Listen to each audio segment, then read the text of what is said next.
Yo, this is Fantasy Fling with dfsarmy. We are doing a Battle Royale first look draft, taking a first look at week 14, hop into a draft, try to win 30K. So let's do it.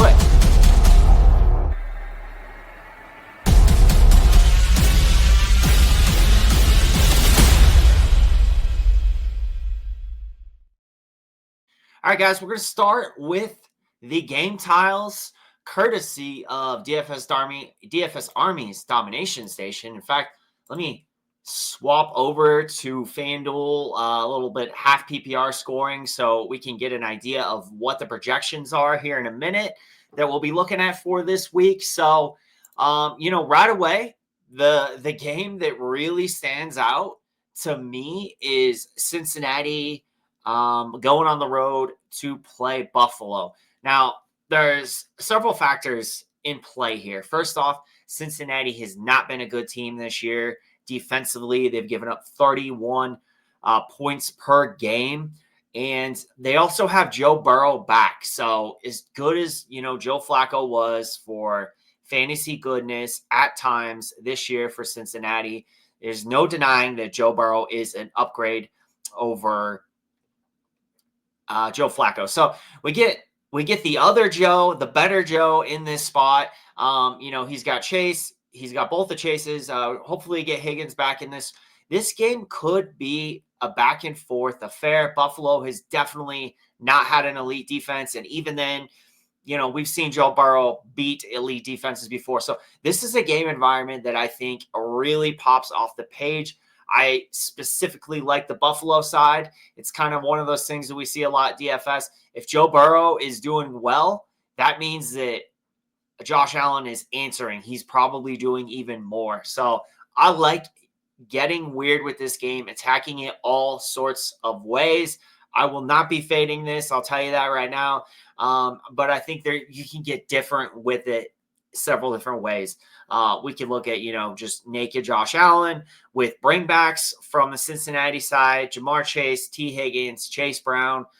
So there's a lot of different ways you can go with this. Also, you could certainly do the Cincinnati side with a James Cook bringback. That would probably be the way that I would play that if I'm playing the Joe Burrow side. If Josh Allen isn't answering, that means James Cook is. Or, certainly Buffalo, they get out to a big lead, which honestly, the best matchup on the slate is for James Cook. So I could totally see James Cook smash. The Bills get out to a big lead, and Cincinnati is having to answer through the air because they're down big. So that is certainly a way that I would play it. And, that's the story that draft would tell. Now, a couple other spots that do stand out for me. We got Indianapolis going on the road to Jacksonville, 47.5-point team total. Indy, they've dropped a couple. They really need to win this. This is a very important matchup here for both of these teams. I believe Jacksonville's 8-4. I like Indy in this game. I think this is a pretty good spot to get right for the Indy offense. We look at, points per game being scored. What kind of a matchup is it for Jonathan Taylor? Not the best matchup. Again, not the best matchup against Jacksonville. They've been more of a pass funnel. Maybe this is more of a Daniel Jones game. I know Jonathan Taylor still has the ability to beat a difficult matchup. And in these Battle Royale drafts where we're drafting against 5 others and, we're filling out 6 roster spots and we don't have to pay salary. Your player that you take with your first pick, if they end up being the highest scoring player in the first round, that's really all that matters. So, Jonathan Taylor, I think, would be in play there. But I would probably, more times than not, I would lean on the Indy passing game in this spot. I think it's a great spot for Tyler Warren. Alec Pierce has been he's been good. Obviously, Daniel Jones, he's not going to be running, but he's still making some good throws, so we could definitely play Daniel Jones stacks. One other spot that really stands out as far as the game environment, and then it's just team environments, so we might want to target. We got the Rams on the road playing Arizona, divisional matchup. I believe these two teams just played recently. Los Angeles, they lost last week. Not a good Stafford game. Had a couple picks. It was on the road. It was a ugly, messy, rainy game against Carolina. This is a get right spot for them against Arizona. They have a high team total. Arizona's been giving up 25 points per game, and Los Angeles has scored almost 28 points per game. So I love everything about the Los Angeles side. We can go right back to Puka Nacua. Adams getting the tutties. Adams is in play, but at some point, I feel like Puka is going to get the positive variance. It's going to go his way. So I would go back to Puka here. It's been a little concerning, looking at the splits for Kyren Williams.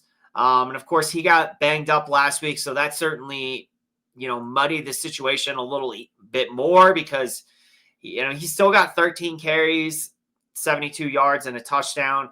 But if you look at the past several games before that, 12 carries, 14 carries. He had a 25-game carry against New Orleans, but then it's 12, 13, 14. So the volume has not been there for Kyren. I won't be super high on him.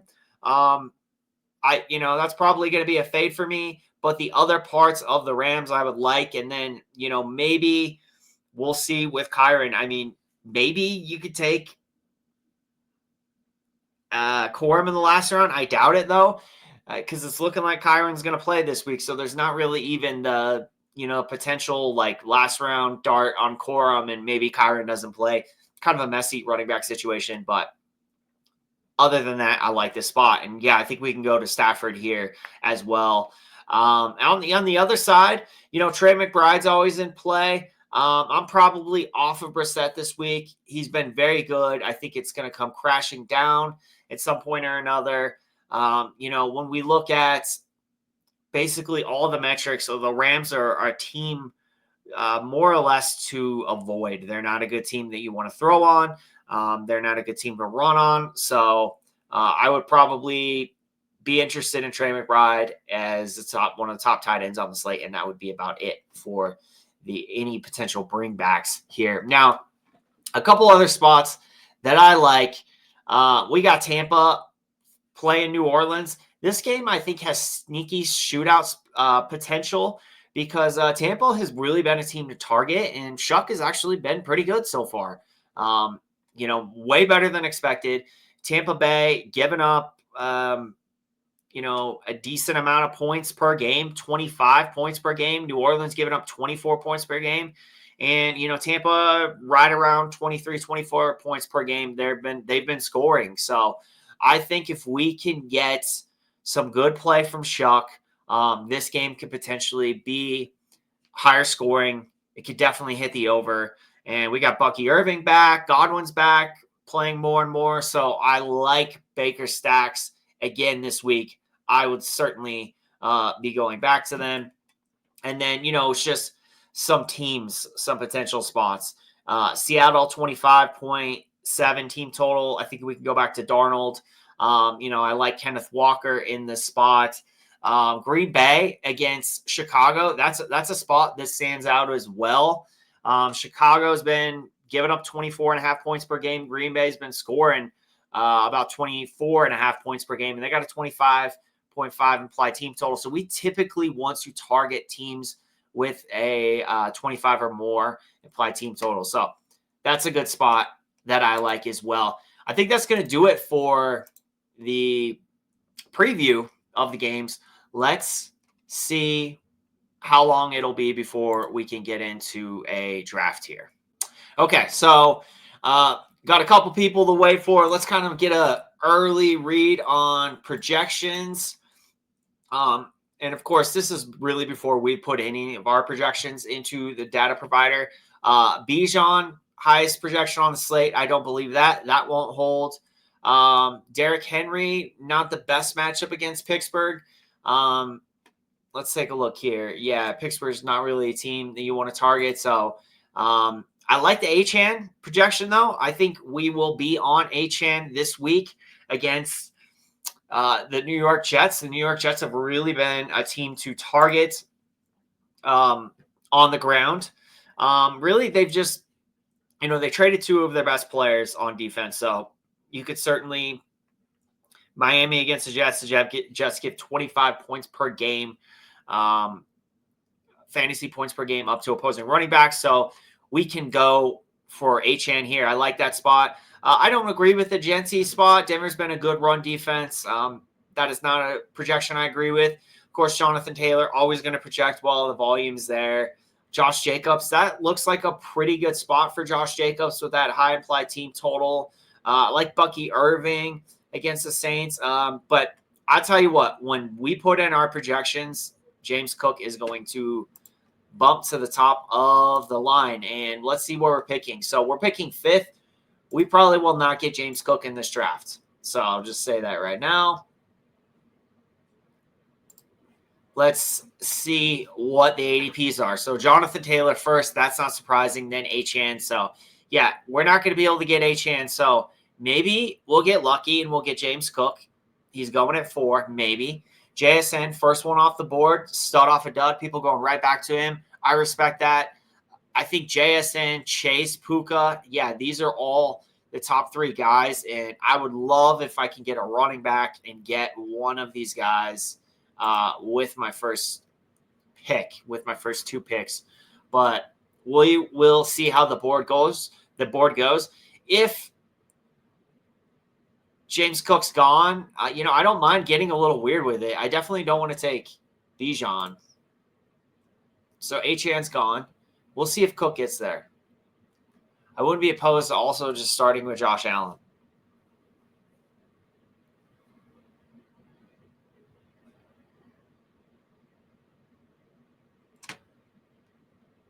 This guy's going to take all the time.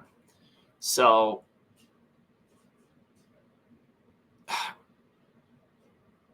that would be interesting. There goes James Cook. Wow. Okay, James Cook was there for us. I'm guessing that this guy autoed here because, probably had him queued up. Okay, so there goes Chase. There goes Puka. We can get Devontae Adams. Do we want to ride that? Just ride the train, the touchdown train that we've had with Devontae Adams? I think so. Typically it's important to get one of these, to get a running back and wide receiver in the first 2 picks. That's what I found most Battle Royale winners have done. So I think that was the best start really we could have had besides getting Chase or Puka Nacua. But clearly the guy at the 1-2 turn wanted to double tap the elite wide receiver, so we weren't going to be able to get that. There goes Bowers. I would have taken him. Jacobs is gone. We can get another running back. Judkins has a pretty good matchup. I would take Irving or Judkins if they make it back to us. Tyler Warren's in a good spot. Other than that, I think I may wait. We'll see how this goes. This guy's already got 2 running backs. Everyone's already got 1, with the exception of the guy at 6. There goes Bucky. So I'm not going to force it.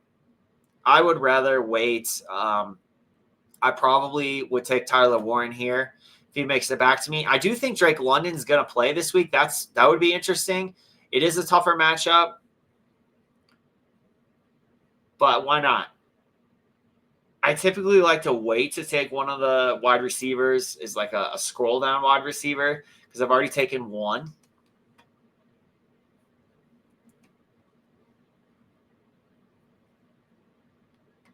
Okay, so I'm going to take Tyler Warren here. What I like about Tyler Warren is that matchup versus Jacksonville, we could potentially stack up Daniel Jones.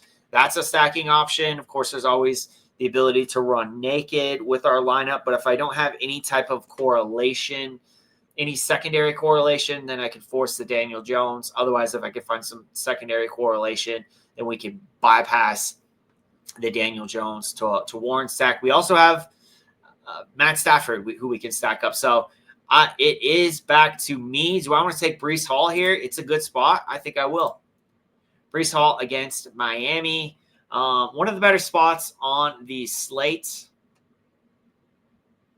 Miami gives up 24 points per game to opposing running backs. So I love taking stud running backs in good matchups. That's what we have here. High floor, ceiling combination with both of these guys, specifically with James Cook against Cincinnati. We got Adams. We got Warren.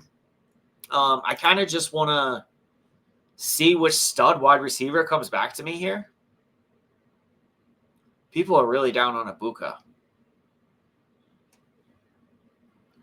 Also, people are down on Lamar. I did a Wildcat draft. This is the first Battle Royale I've done, but I did a Wildcat draft a little bit ago, and I was able to get Lamar with my last pick, which is shocking.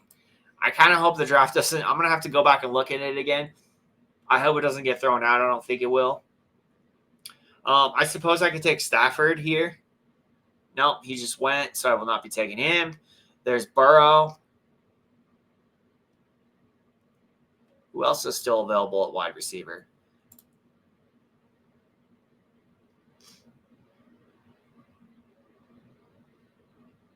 Maybe I could take Watson and get Jordan Love.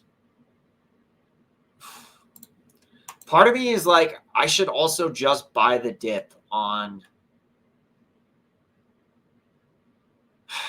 Justin Jefferson. It's a good matchup. I'm just going to do it. I know McCarthy's been bad, but it is a good matchup this week against Washington. They are across the board. You target them. So I'm going to play it. I'm not going to stack him up with J.J. McCarthy. That's for sure. But let's see. Did Daniel Jones go?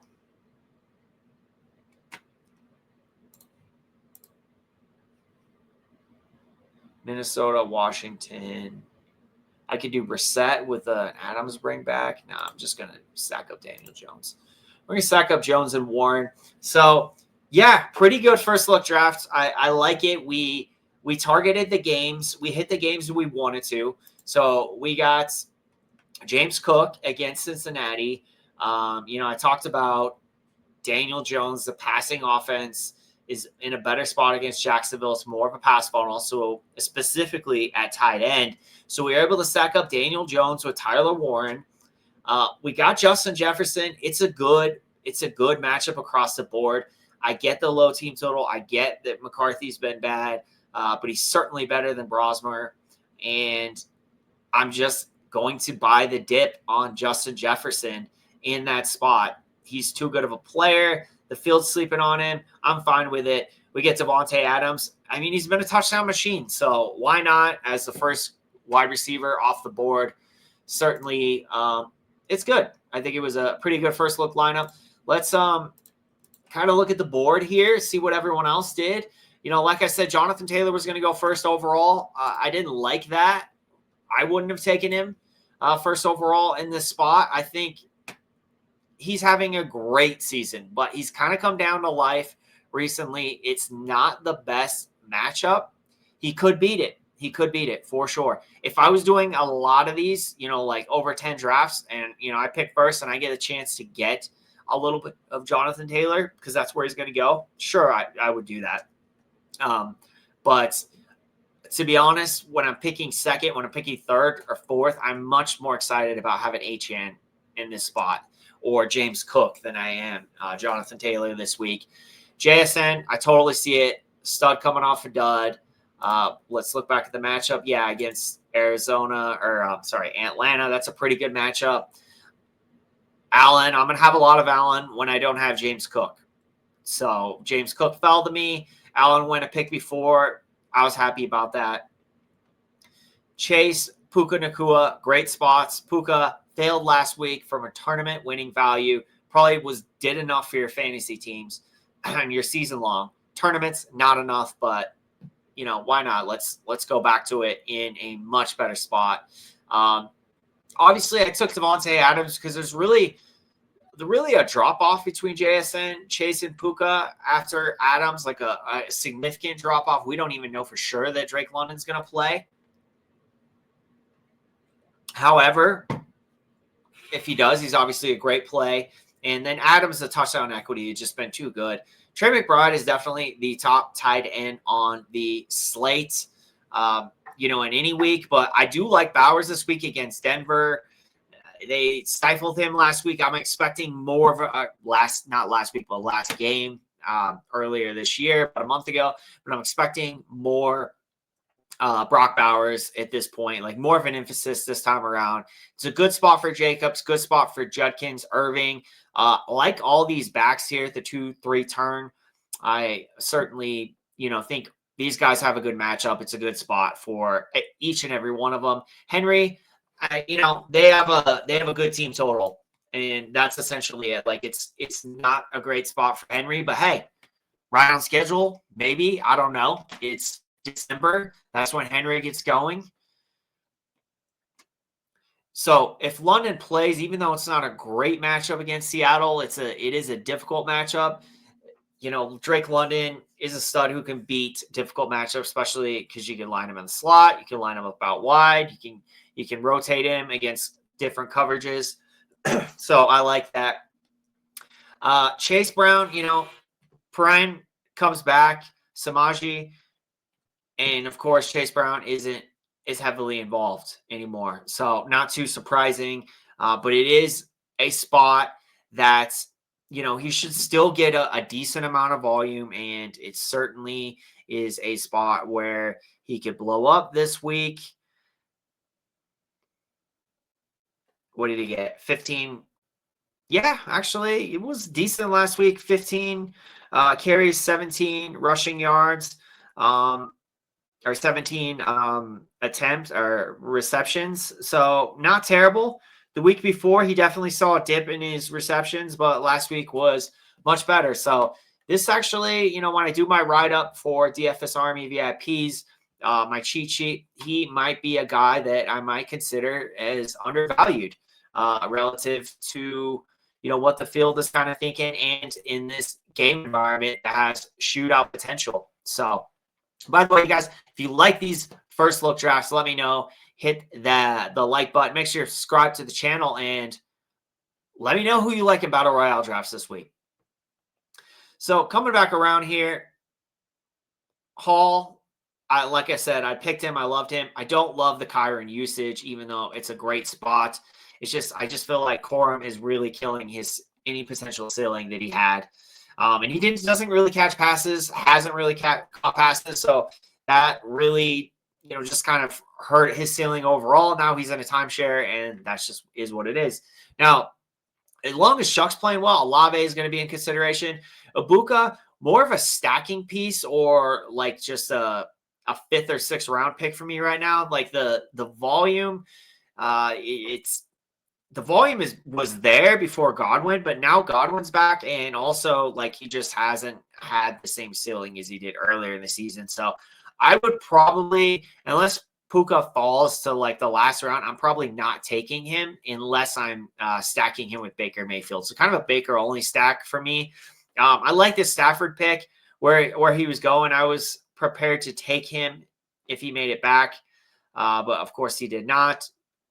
Waddle disappointed last week, but it is not a bad spot against the Jets with no Sauce Gardner. So actually a pretty decent spot for Waddle. I bought the dip on Justin Jefferson. I would have been fine taking, a couple of the other wide receivers. I was very much prepared to take Higgins here as well as like a ping pong sack with James Cook, but he didn't make it back. So bought the dip on Jefferson. Burrow, Harvey, little underrated this week. Pretty good spot against the Raiders. Going in the 6th round. Tutties have been there. The big plays haven't, but he's a very explosive back, so they certainly can. If there's a seam, he'll hit it. And then, Daniel Jones, that was just a stack with War and Peace. It is a good passing matchup, but I don't love the injury. Juwan Johnson, Baker Mayfield, Kincaid, good spot for Kincaid. If he's back, plays this week, love this spot. And then Cortland Sutton, that is a good scroll down as well. Decent matchup. So no qualms with that one. But hey, that's going to wrap it up for this week 14 first look draft in the Battle Royale.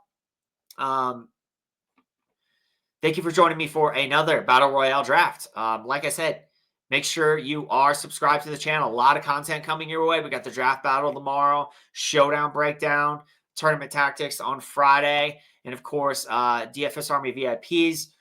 You get my Battle Royale cheat sheet. That'll be dropping sometime tomorrow, maybe actually very early Thursday morning. And then, of course, Players Club, another VIP only, in addition to all the other cheat sheets we do at DFS Army. But Players Club, VIP only video for DFS Army subscribers. If you'd like to join DFS Army, of course, we got NBA, we got NHL going, so many other sports, and a fraction of the price of the other guys. Use code FANTASYFLING, 10% off a VIP subscription. We'll see y'all next time.